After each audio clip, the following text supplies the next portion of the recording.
Halo Sobat Pembelajar, jumpa lagi nih kita dalam acara Martabe, mari kita belajar. Perkenalkan, saya host baru nih di BDK Medan. Saya Winrido Aronggo Pasu Pangaribuan atau bisa dipanggil Bang Win dari BDK Medan.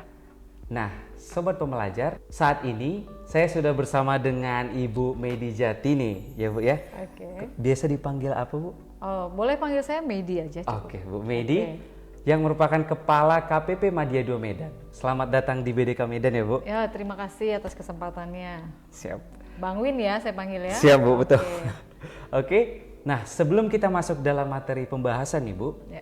saya ingin bertanya nih Bu, tentang fungsi pajak di suatu negara. Karena banyak masyarakat enggan membayar pajak karena belum tahu fungsinya itu apa sih. Oke. Boleh overview sedikit Bu mengenai hal tersebut? Sobat Martabe ya kita sebut ya. Betul Bu. Mungkin kita ulang sedikit karena masih banyak pertanyaan nih dari para masyarakat juga. Kita bayar pajak tuh fungsinya manfaatnya untuk apa sih gitu ya. Betul. Nah, di dalam kalau kita lihat dalam banyak literatur dan juga penjelasan-penjelasan secara ilmiah juga terkait mengapa sampai terbentuknya pajak, itu setidaknya ada 4 fungsi dari pajak, yaitu yang pertama nih, pasti kalau yang pertama ini teman-teman udah pasti tahu.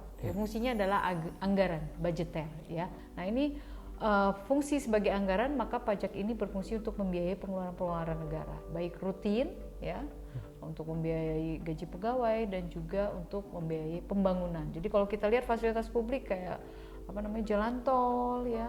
Kemudian yang kedua tadi setelah anggaran adalah fungsi mengatur reguler ya.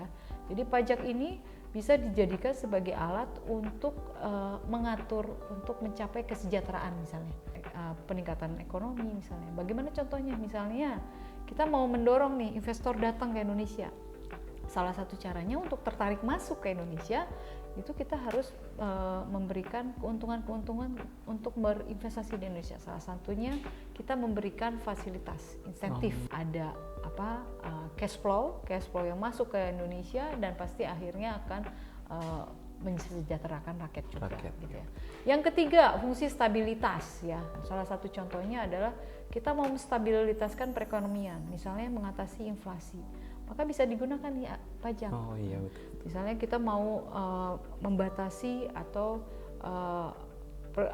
pemasukan barang-barang yang sifatnya mewah atau mau mengawasi gitu kan, sehingga kita bisa mengawasi peredarannya gitu kan. Nah itu seperti itu, sehingga juga stabilitas ekonomi, misalnya inflasi bisa kita dukung dengan pajak. Salah satu contohnya mengenakan pajak yang tinggi untuk suatu objek tertentu misalnya, agar jumlah uang yang beredar pun dapat dikurangi. Kemudian fungsi redistribusi pendapatan, nah sehingga nanti ada konteks keadilan di sana ya, saling memberi juga ya, gotong royong lah ibaratnya. Betul. Nah luar biasa nih tadi jawaban dari Ibu Medi ya tentang fungsi pajak, yaitu ada 4 tadi Sobat Pembelajar. Nah next kita ke pertanyaan selanjutnya nih Bu. Ya. Bagaimana sih Bu tantangan kedepannya dalam menghimpun penerimaan pajak, khususnya dalam era globalisasi dan disrupsi teknologi digital Bu? Iya Bang Win, ini kita juga di era-era sekarang ini data cukup banyak ya. Betul. Muncul di perpajakan. Nah, dalam era globalisasi dan digitalisasi ekonomi ini memberikan tantangan perpajakan tersendiri buat kita ya.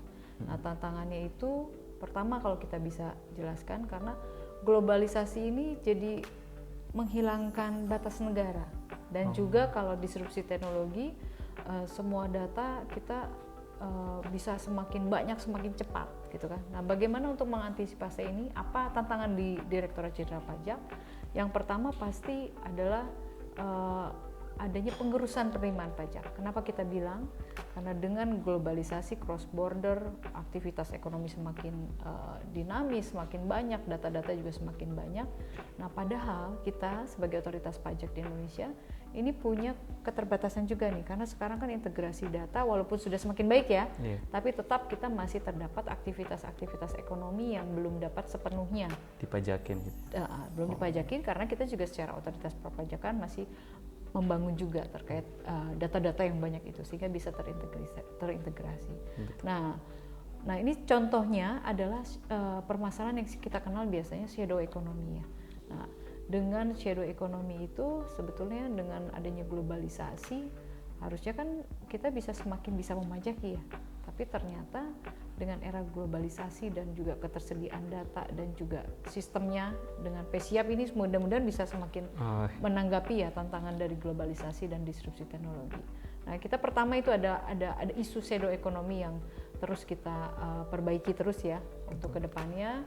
Kemudian juga kalau kita lihat negara-negara berkembang itu saling berkompetisi nih, ya. Saling berkompetisi artinya menawarkan tarif pajak yang lebih rendah. Ya.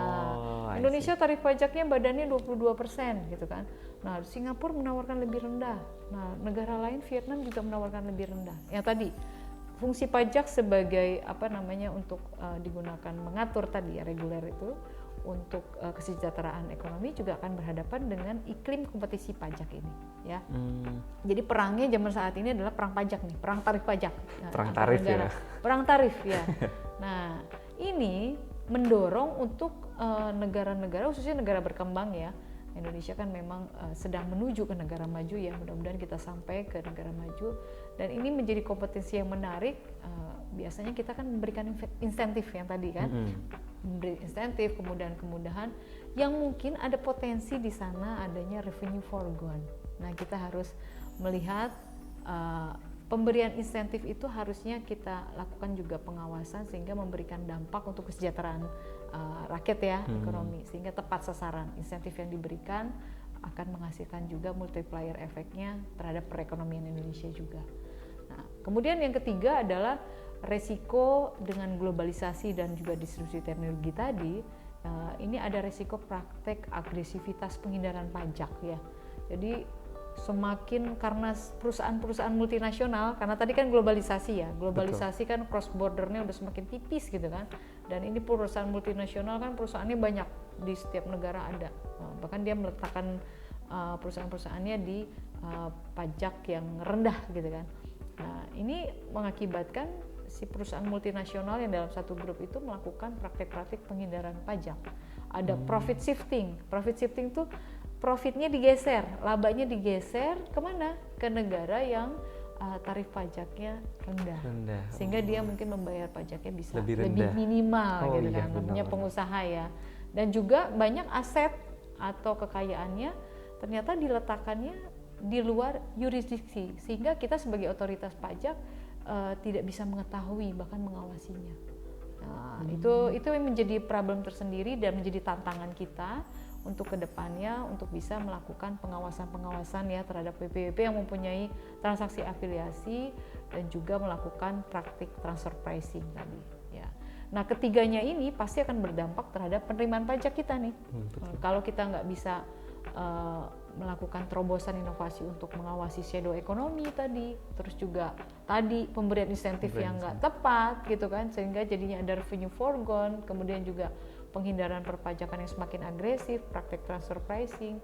Nah, ini akan menimbulkan kita penerimaannya juga bisa menjadi menurun, padahal kan harusnya di era globalisasi harusnya bisa meningkat ya. Betul. Nah, ini tantangan DJP ke depannya dan juga Madya 2 Medan, karena Madya 2 Medan memang berisi wajib pajak besar yang ada di lingkungan Sumatera Utara 1. Gitu. Betul. Wah, luar biasa, Bu. Jadi banyak ya sobat belajar ya. Ternyata semakin ke era globalisasi ada positif, ada negatifnya juga ya, Bu ya. Iya, harus semakin mengikuti update perkembangan modus-modus penghindaran pajak gitu kan. Tapi jangan takut nih Bang Win ya. Jadi Indonesia pun sebetulnya sama sih permasalahannya dengan berbagai negara ya. Kita punya beberapa pedoman yang sudah kita ikuti juga dari OECD sama G20 ya, terkait bagaimana untuk melawan praktek-praktek BEPS. Kalau kita bilang BEPS itu adalah base erosion ya, dan praktek-praktek profit shifting. Jadi base erosion and profit shifting. Nah, kita bilang BEPS. Nah, dari pedoman itu sebetulnya Direktorat Jenderal Pajak dari pedoman dari OECD dan G20 tadi terkait BEPS, kita juga sudah menerbitkan regulasi terkait itu tadi, profit shifting dan juga praktek-praktek yang untuk menghindari pembayaran pajak gitu.